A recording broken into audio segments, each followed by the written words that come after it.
Nós vamos meditarmos um pouquinho no que Deus já fez no passado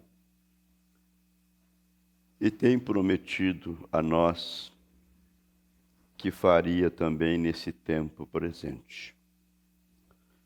Nós vamos ler o Evangelho segundo São João, capítulo 14.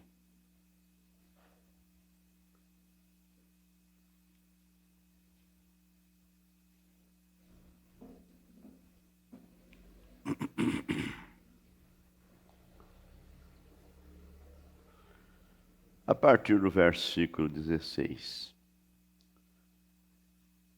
O Senhor Jesus disse: "E eu rogarei ao Pai, e Ele vos dará outro Consolador, para que fique convosco para sempre.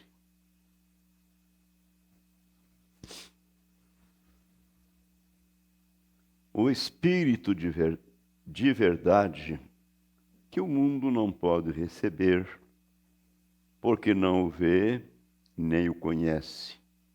Mas vós o conheceis, porque habita convosco e estará em vós. Não vos deixarei órfãos, voltarei para vós. Ainda um pouco, e o mundo não me verá mais. Mas vós me vereis, porque eu vivo, e vós vivereis. Naquele dia conhecereis que estou em meu Pai, e vós em mim, e eu em vós. Naquele dia conhecereis que estou em meu Pai, e vós em mim, e eu em vós. Aquele que tem os meus mandamentos e os guarda, esse é o que me ama. E aquele que me ama será amado de meu Pai, e eu o amarei e me manifestarei a ele." Disse-lhe Judas, não o Iscariotes: "Senhor, de onde vem que te hás de manifestar a nós e não ao mundo?" Jesus respondeu e disse-lhe: "Se alguém me ama, guardará a minha palavra, e meu Pai o amará, e viremos para ele, e faremos nele morada." Amém. Quem me não ama, não guarda as minhas palavras. Ora, a palavra que ouvistes não é minha, mas do Pai que me enviou. Tenho-vos dito isto, estando convosco. Senhor Deus, tua palavra, ela é a verdade. Temos sido ensinados pelo seu profeta que não importa quão esquisito possa parecer para os demais, o que o Senhor tem que fazer ou tenha que fazer para cumprir as suas promessas, ou seja, a sua palavra, o Senhor a cumprirá. E o Senhor Jesus nos diz que passarão os céus e a terra, mas as minhas palavras não hão de passar. Ó Senhor, nós te louvamos agradecidos por esta palavra ter sido escrita ao nosso favor. E nós, olhando para ela, nós vemos que não estamos servindo a um Deus em vão. Não estamos servindo a um Deus mamão, mas sim a um Deus real, um Deus verdadeiro, um Deus vivo. Não um Deus apenas histórico lá do passado, mas um Deus presente, pois o Senhor é o mesmo ontem, hoje e eternamente. Então pedimos ao Senhor mais uma vez, Pai, perdoa nossas incredulidades e ajuda, Senhor, a nossa fé. Visto que o Senhor tem vindo ao nosso encalço e tem aberto o nosso entendimento e deu-nos a revelação da Tua palavra.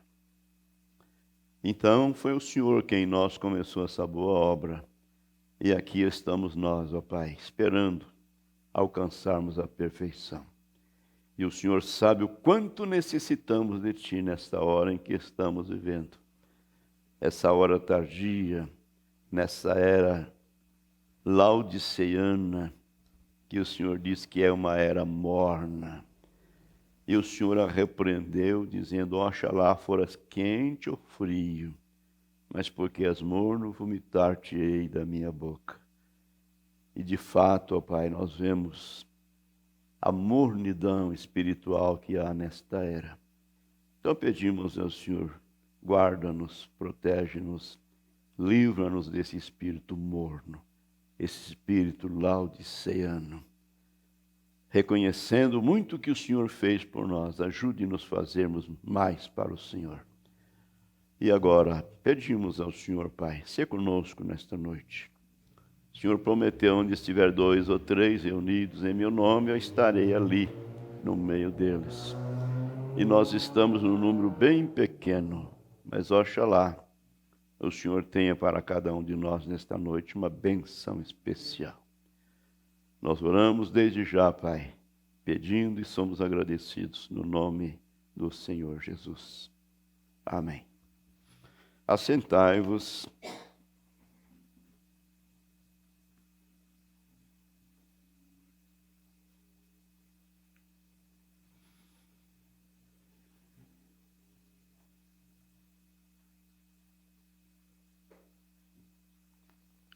Nós citamos este parágrafo no culto passado,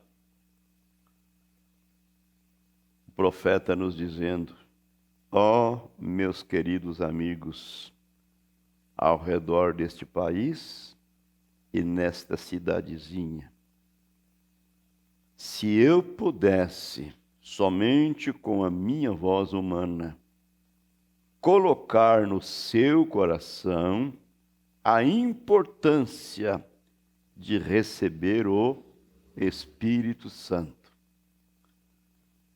Esta seria a revelação mais maravilhosa que você já teve na sua vida. Ver aquilo. E você deve fazê-lo. Se ele pudesse, ele desejaria, não é? Fazer isto conosco. Com a sua voz, colocar em nosso coração esse desejo, não é? Essa vontade, reconhecendo a importância, não é? Que tem de receber o Espírito Santo. Agora, amados, eu creio que Deus o usou para pregar para nós justamente com esse objetivo, preparando-nos para o nosso encontro com o Senhor Jesus no dia de sua vinda, preparando um povo para ser arrebatado. Agora, ele não enfatizou tanto, que eu acho que ele deveria ter enfatizado mais.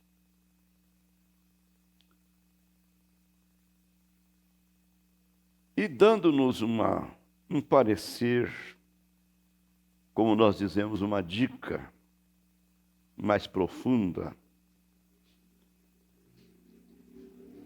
de uma evidência. A evidência de recebermos o Espírito Santo. Então ele tem mostrado para nós que a era de Lutero foi uma obra do Espírito Santo, que foi a justificação pela fé. Porém, eles não tinham a santificação. Não era tempo ainda. O profeta disse que a lavoura ainda estava crescendo, estava formando. Então o lavrador não podia chegar lá na lavoura e exigir que desse-lhe uma espiga de milho madura, né? Muito bem. Então ele diz que a era de Lutero foi uma obra do Espírito Santo. E como de fato foi. Apesar dele fumar em um cachimbo, porém Deus o usou até para ressuscitar mortos. Aí vem John Wesley com a mensagem da santificação. E ele diz, foi uma obra do Espírito Santo. E ele diz ali, foi a florescença da lavoura. Muito bem. E então veio, não foi uma era, não foi uma dispensação, mas, digamos assim, um movimento pentecostal. O movimento pentecostal. Os crentes falando em línguas outra vez, ou seja, novamente, falando em línguas, profetizando, e etc, etc. Muito bem. Então, ali foi uma obra do Espírito Santo. Porém, alguém perguntou, irmão Brana, como saberei eu se tenho ou não o Espírito Santo? Porque o Senhor ensinou dizendo que falar em línguas estranhas não é a evidência que a pessoa tem o Espírito Santo. Profetizar não é evidência. Expulsar demônios, curar os enfermos não é evidência. Então, como saberei eu?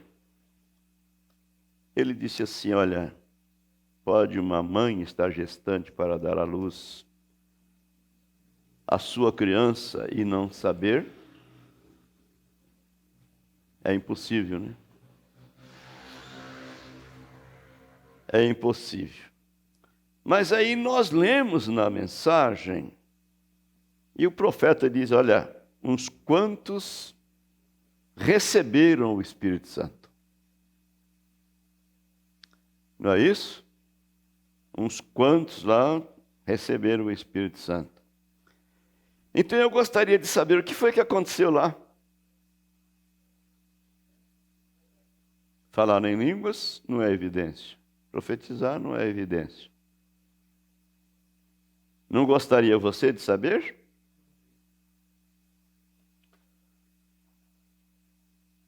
Agora, amados, ele disse, eu não sei explicar a mecânica do Espírito Santo. Eu não sei explicar a mecânica do Espírito Santo. Porém, eu sei que caiu sobre mim.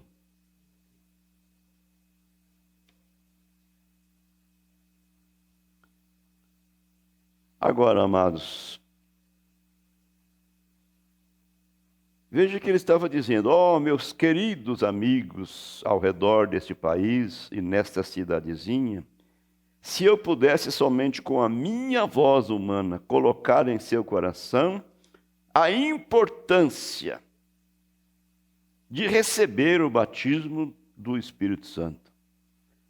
Esta seria a revelação mais maravilhosa que você já teve na sua vida. Ver aquilo. E você deve fazê-lo. Então ele mostra aqui dizendo, olha, deixa-me esclarecer aquilo a respeito de você não ser convertido. Pedro havia sido salvo, ele cria no Senhor, o seguia, e Jesus lhe disse quem ele era. O fez segui-lo, e ele lhe deu poder contra espíritos imundos e o santificou. Jesus fez isso para Pedro, né, e os demais. E o santificou, mas depois de tudo isto, ele se tornou um orador principal do grupo. Pedro era um pregador destacável, né? Um orador principal do grupo, como os católicos gostam de chamar, né? O bispo da igreja, ou o papa, ou seja o que for, o cabeça da igreja. Mas mesmo assim Jesus disse na noite de sua traição: Tu me amas, Pedro? E ele disse: Sim, Senhor, tu sabes que eu te amo. E ele disse: Apacenta minhas ovelhas.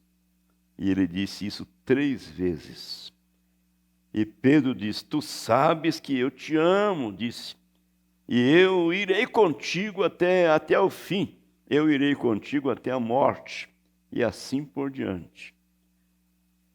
E Jesus disse, antes do galo cantar 3 vezes, antes do galo cantar, tu me negarás 3 vezes. E ele disse: Mas Pedro, eu roguei por ti. Eu roguei por ti. O profeta diz: Ouçam, isto não é tudo. Tenho orado por ti, e depois que tu te converteres, então confirma teus irmãos. Depois que tu te converteres. Meu Deus.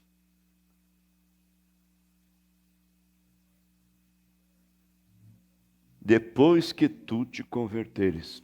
Ele havia gritado, provavelmente, ele havia dançado no espírito, ele havia feito todas estas coisas, mas ele não havia recebido o Espírito Santo ainda.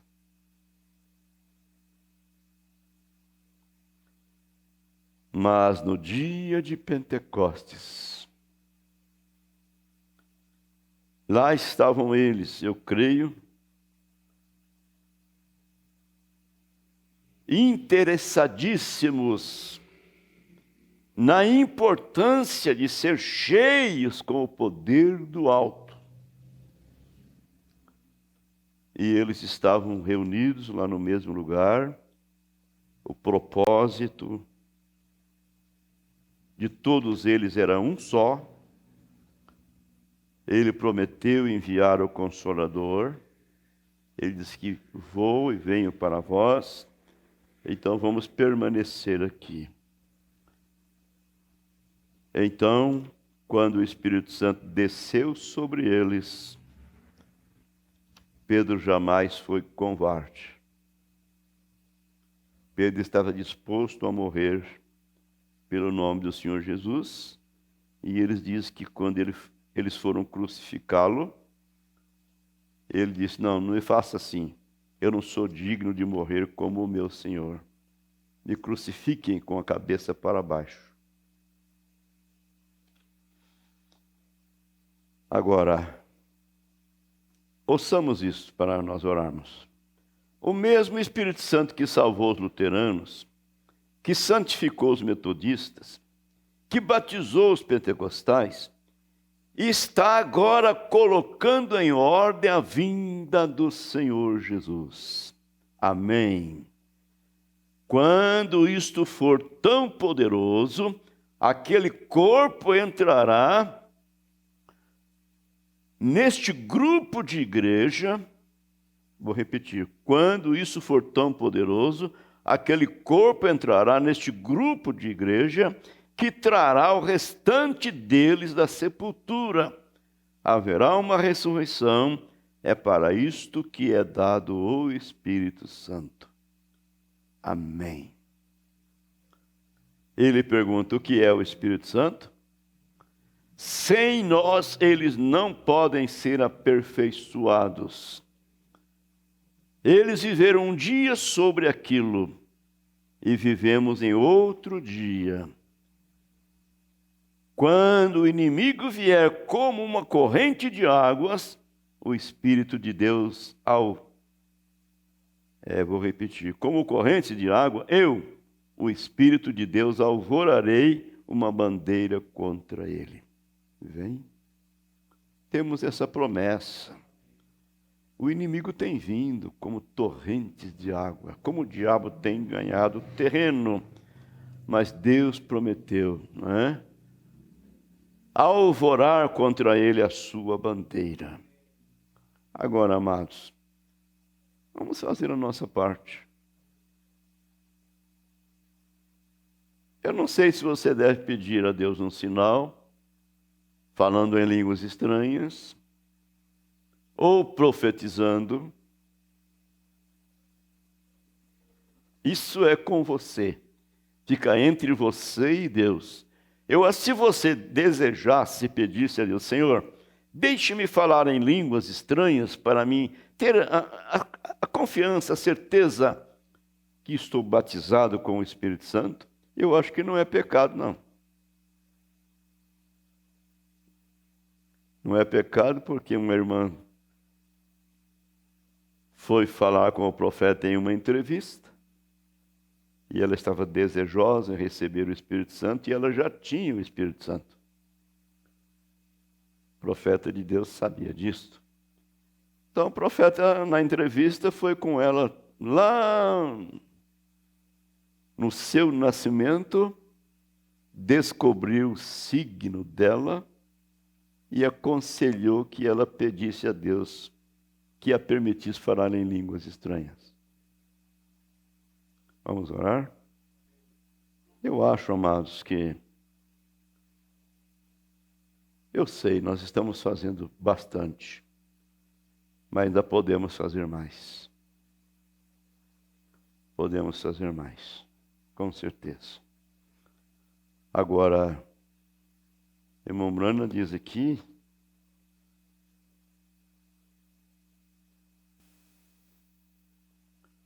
Atos do Espírito Santo, 99,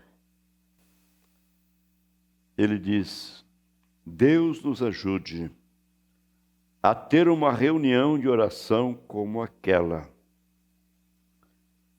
E quando eles oraram, o edifício onde eles estavam reunidos estremeceu.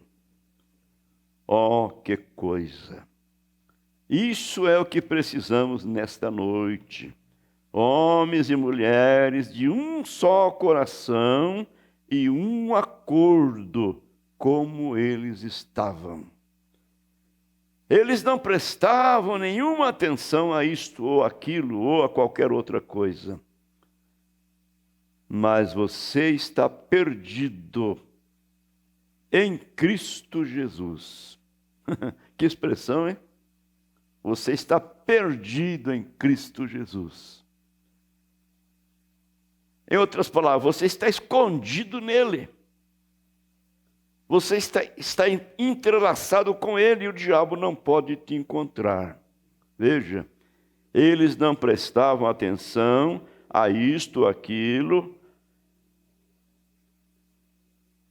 ou qualquer outra coisa.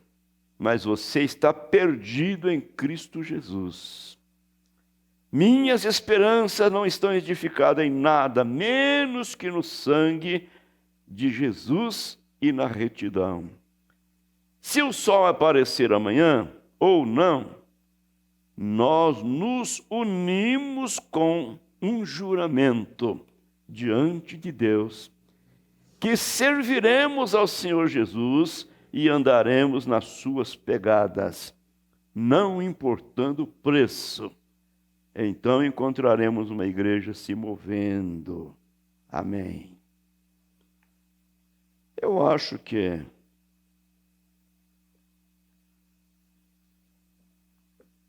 se tivéssemos uma perseguição, nós estávamos mais encorajados. O que vocês pensam? Se tivéssemos uma perseguição nesse tempo, nós estaríamos mais encorajados. Mas porque não temos nenhuma perseguição, estamos livres. Você vai a hora que quer, você faz do jeito que quer.